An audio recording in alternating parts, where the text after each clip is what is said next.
Assalamualaikum warahmatullahi wabarakatuh. Salam sejahtera bagi kita semua. Perkenalkan, nama saya Deslim Paridanun dengan NIM 2314010009 dari Fakultas Ilmu Komputer Program Studi Teknik Informatika Universitas Indonesia Timur. Oke, di kesempatan kali ini kita akan praktek bagaimana membuat Windows Active Directory Domain Controller pada Windows Server.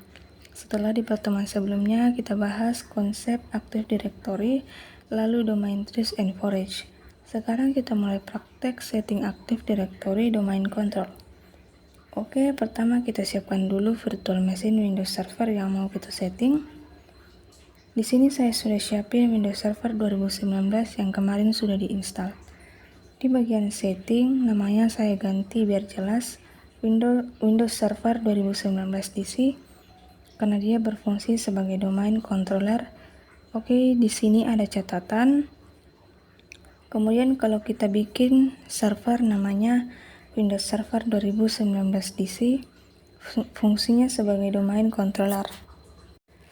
Kemudian hostname jkt dex dc1, domainnya sukasuka.com, user administrator, password rahasia dc 2023. Kemudian kita setting dulu, kita siapin networknya. Networknya kita gunakan host only adapter. Jika kita akan membuat network sendiri, diagramnya kira-kira seperti ini. Jadi dari Oracle VM host only network kita buat sebuah switch di sini, kemudian kita sambungkan koneksinya ke server yang mau kita setting, JKT DC1.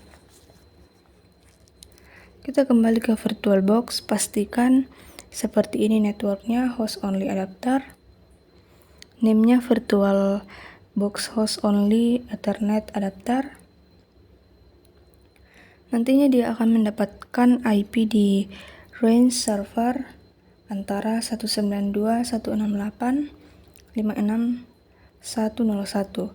sampai 254. Oke, kita start dulu Windows servernya.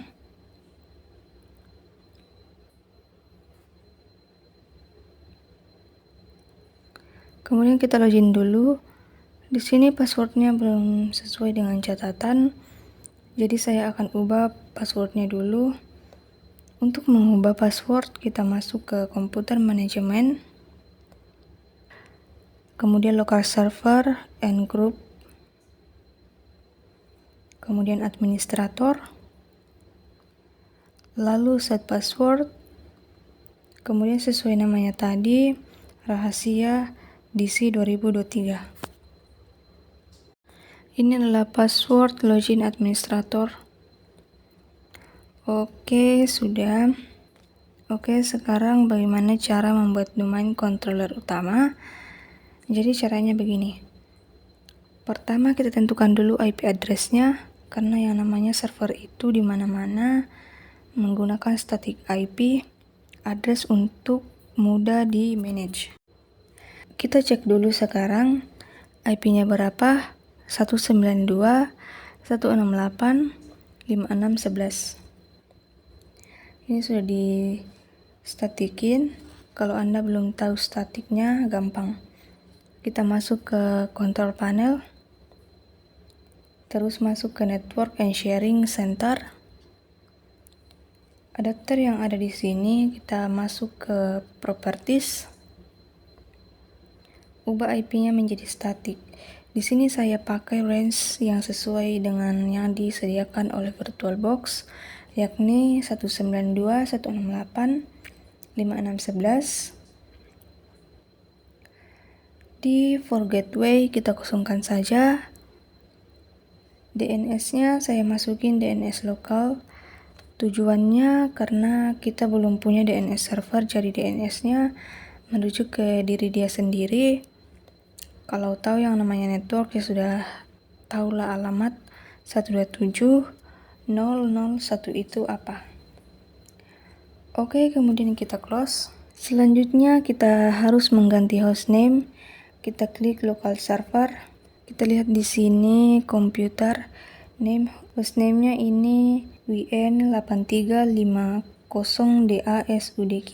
Oke, ini kita sesuaikan dengan kebutuhan. Kita klik saja ini computer name-nya, kemudian klik change. Nah, di computer name atau host name-nya kita ganti sesuai catatan JKT Dex DC1.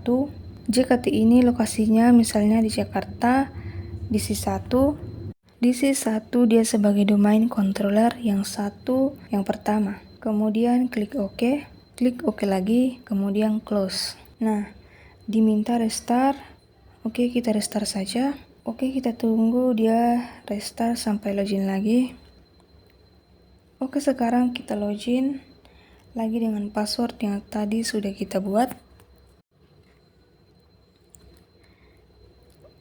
Oke, seperti biasa kita akan dibawa ke server manager. Ini kita close saja.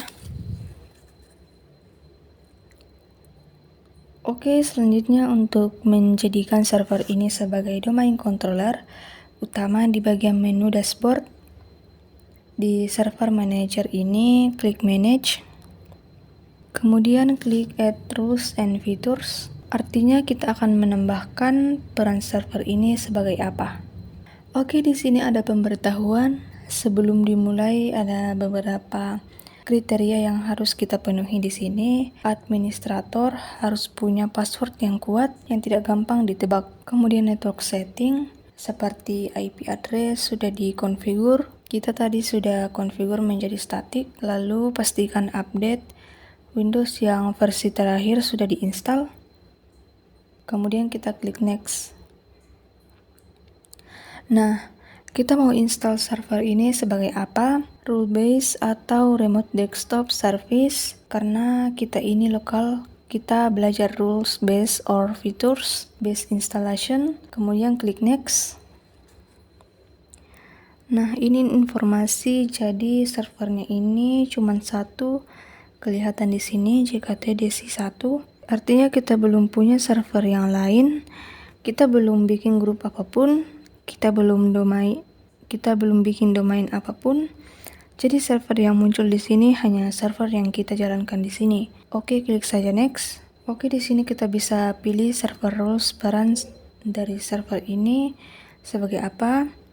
Kita klik di sini ada Active Directory Certificate Service, domain service dan sebagainya, bahkan bisa sebagai DHCP server, DNS server, fax server, Hyper-V, berbagai macam tipe-tipe server yang bisa kita gunakan. Jadi Windows Server ini mau perannya sebagai apa, rulesnya sebagai apa. Karena kita membuat Active Directory Domain Service, kita klik yang ini.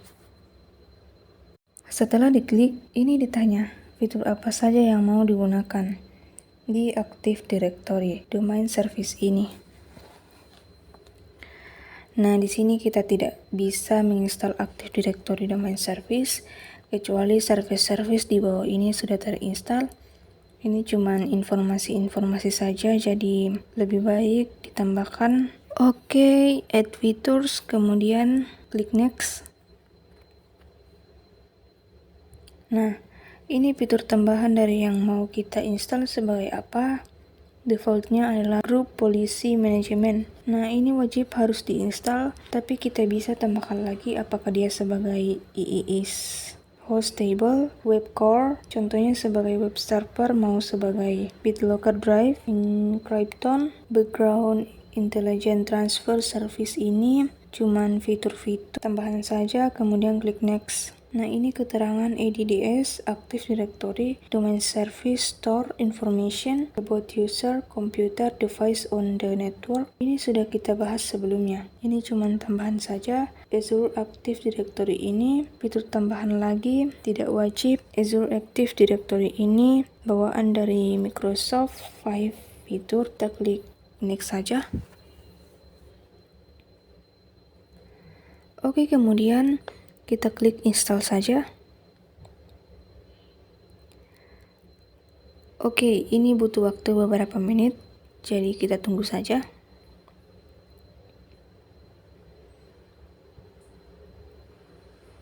Oke, sudah selesai diinstal, kita klik saja close. Oke, Kita perhatikan di kanan atas ini ada notifikasi. Notification di sini ada pilihan promote the server to a domain controller. Kalau ada notifikasi berarti biasanya ada sesuatu yang harus kita kerjakan karena ada sesuatu yang telah terinstall atau terkonfigurasi. Di dalam kasus ini ada informasi bahwa di sini fitur installation sudah selesai yang sudah kita kerjakan. Nah, selanjutnya kita diminta untuk mengaktifkan domain controller. Selanjutnya kita klik saja di sini promote the server to a domain controller. Oke, di sini kita masuk ke deployment configuration. Kita ada pilihan deployment operation ini mau dijadiin apa. Add a domain controller to an existing domain. Ini maksudnya kita harus menambahkan domain controller ini, si server ini ke dalam domain yang sudah ada, tapi kita tidak akan pilih yang ini karena kita belum bikin domain sama sekali. Kemudian yang di bawah, add a new domain to one existing forage. Kita belum punya forage, ini baru pertama kali kita bikin setting server, jadi kita tidak akan pilih yang ini. Kita harus pilih yang add a new forage. Root domain name. Root domain name-nya ini, nama domainnya apa, kita ketik saja yang tadi sukasuka.com. Misalnya ini nama perusahaan yang kita gunakan, sukasuka.com. Ini domain yang saya catat di sini, kemudian klik next. Kita tunggu dulu yang dikonfigurasi. Oke, sekarang ada konfigurasi lagi, functional level. Ini untuk kompatibilitasnya Windows Server berapa. Kita lihat di sini forage functional level. Kenapa di sini ada pilihan, ada Windows Server 2008, 2000 R2, 2012, 2012 R2 sampai 2016, karena gini, terkadang ada sebuah perusahaan yang masih menggunakan Windows Server versi lama. Kenapa? Ya karena upgrade Windows Server itu lisensinya mahal, butuh biaya, sehingga kita tidak bisa tentukan kompatibilitas server kita ini mau di Windows Server versi berapa. Biasanya perusahaan masih pakai versi lama ya karena harganya lebih murah lisensinya daripada yang baru. Oke.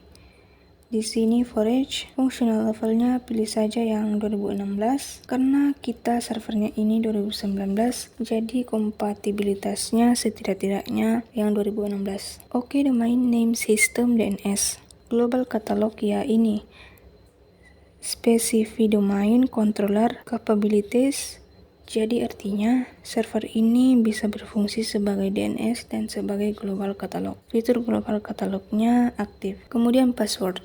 Nah, password directory service restore mode atau DSRM fungsinya kalau misalnya terjadi masalah pada server, kita bisa merestore, kita bisa mengembalikan konfigurasi directory service ini.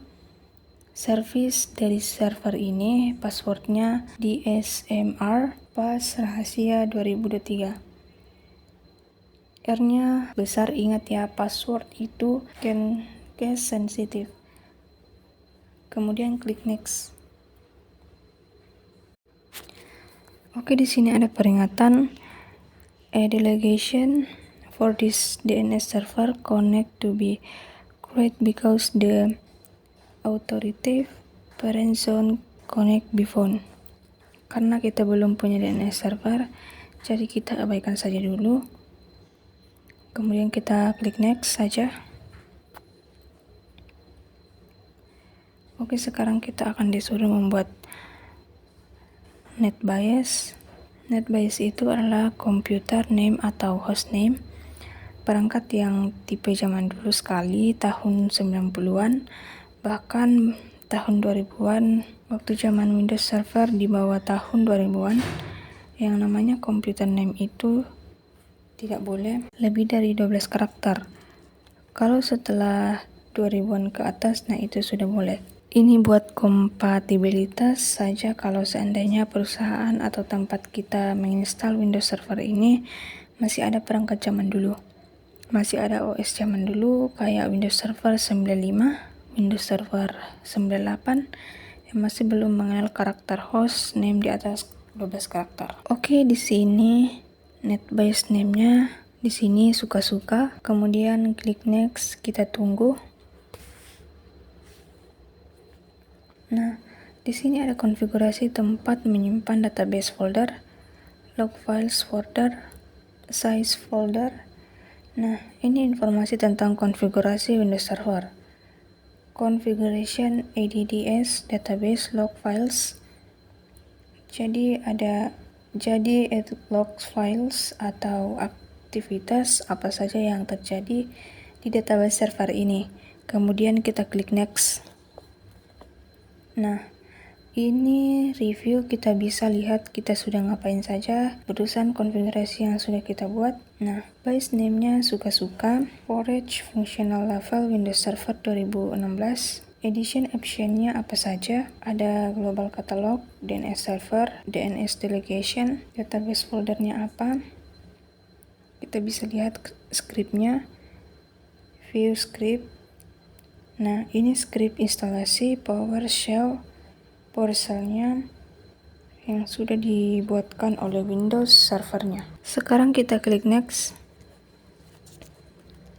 Nah, ini ada lagi ngecek kebutuhan apa saja yang sudah terpenuhi untuk instalasi ADDS ini. Kita tunggu.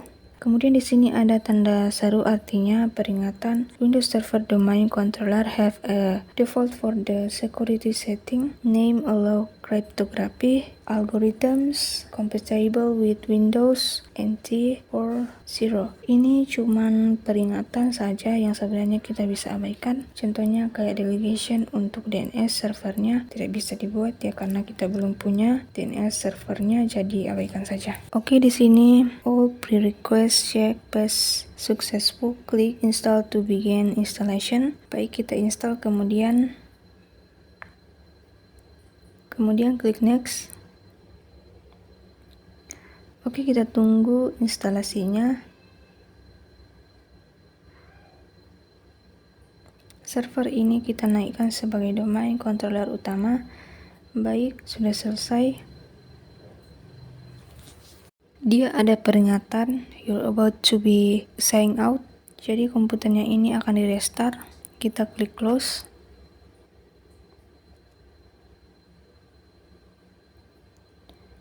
Dan dia restart sendiri. Kita tunggu sampai login kembali. Oke, kita login sebentar lagi.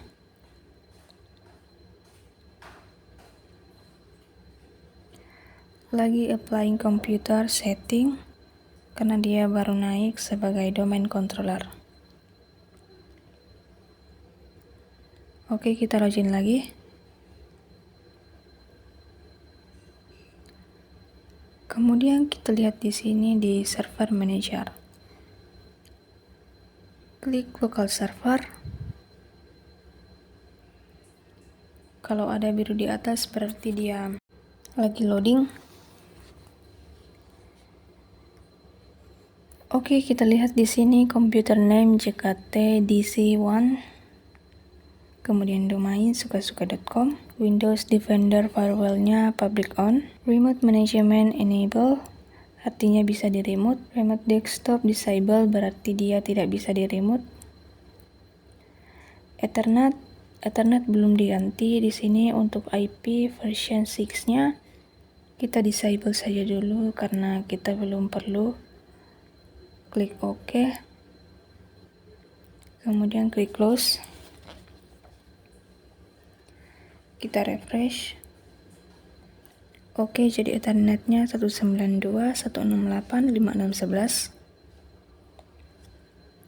Kita lihat di sini informasinya, task installed updates never, belum diinstal update apapun, belum ngecek update apapun. Waktu di sini zone waktu produk ID sekian. Oke, sebelum login kalau kita perhatikan, kita sign out dulu. Kita perhatikan sebelum login tadi tulisannya sebelum kita konfigurasi sebagai domain controller dia cuma administrator saja. Tapi sekarang jadi suka-suka /administrator.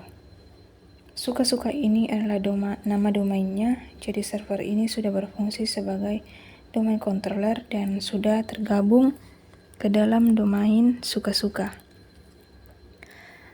Oke, kita coba login lagi.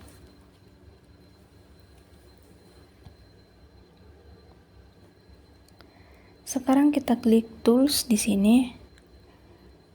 Terus klik DNS. Kita lihat konfigurasi DNS-nya. Di sini pada DNS ada JKTDC1. Kita lihat di sini konfigurasi JKTDC1. Klik lagi. Di bawah sini forward lookup zone. Ada server lookup zone. Ada reserve lookup zone. Trust point. Conditional forward. Ini beberapa informasi mengenai domain controller. Nah, ini namanya MSDC sukasuka.com. Ini Microsoft Domain Controller Service sukasuka.com. Di sini ada beberapa informasi seperti domain controller. Kemudian ada site, TCP, terus beberapa tambahan informasi. Lalu ada informasi tambahan lagi, sukasuka.com-nya ini domainnya, domain hostnya, terus domain DNS zone, dan sebagainya. Intinya di bagian DNS Manager ini adalah informasi database dari DNS atau domain name server. Jadi server ini tidak hanya berfungsi sebagai domain controller, aktif domain controller, tapi juga sebagai DNS Manager. Oke, sekarang kita sudah berhasil membuat server ini sebagai domain controller. Baik, sekian untuk video kali ini. Jika ada salah kata mohon dimaafkan. Sekian dan terima kasih.